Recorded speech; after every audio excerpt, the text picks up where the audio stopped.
Ang inggit ay isa sa mga dahilan ng pagkakaroon ng hidwaan sa pagitan ng mga tao, dahil nag-uugat ito sa paghahambing ng sariling tagumpay sa tagumpay ng iba, na nagiging sanhi ng hindi pagkakaunawaan at pagkasira ng relasyon.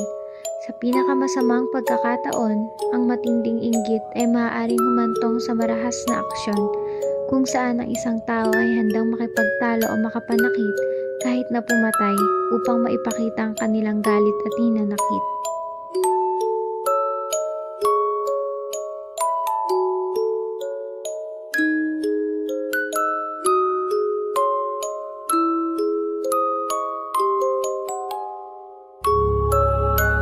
Ano pong pangalan niyo? Tignan na po.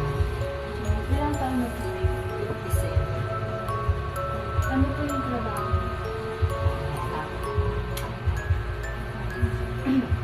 Pwede niyo po bang ikwento sa amin yung nangyari sa inyo?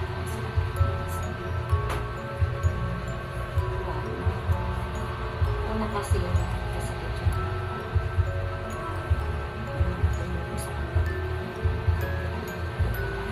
Ay, hindi naman namin sa hospital. Hindi siya kinalabas na San Linggo na hindi rin siya hindi maalis yung lumabas na kami. Subukang na ikan sa sabi ng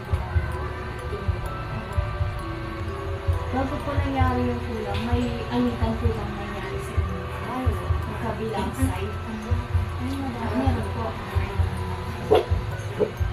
Si Nanay Elena ay 54 na taong gulang mula sa Barangay San Andres. Siya ay isang housekeeper na nagsusumikap upang maitaguyod ang kanyang pamilya at ang kanyang nag-iisang apo na lalaki. Matapos ang madilim na trahedya sa kanyang buhay, ang pagkawala ng kanyang asawa dahil sa isang insidente ng kulam na nag-ugat mula sa inggit sa kanilang komunidad.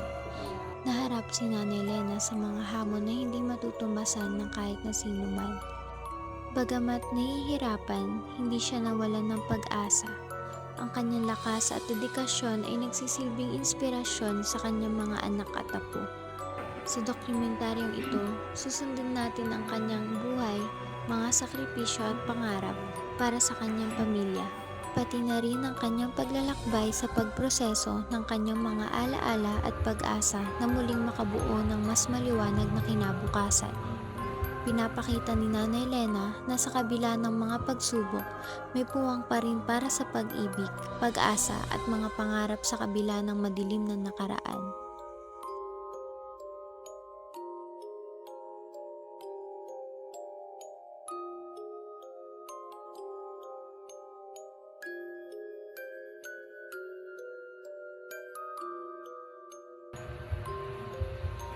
Nung nalaman niyo po na yun, sila po yung kulang niyo sa asawa. Ano po yung ginawa niyo? Sila po yung kulang niyo sa asawa. Ano po yung ginawa niyo? Iba rin kasi yung sinasabi ng kulang sa asawa.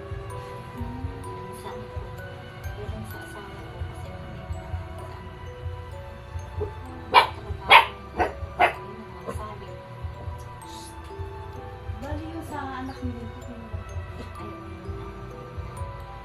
ano po kayang dahilan? Hindi ko Yung sila po yung kulang niyo sa asawa. Ano po yung ginawa niyo? iba rin kasi yung sinasabi ng kulang sa asawa. Saan ko?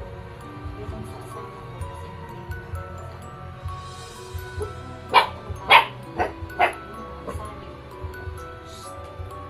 Bali yung sa anak niyo po yung ano po kayang dahilan?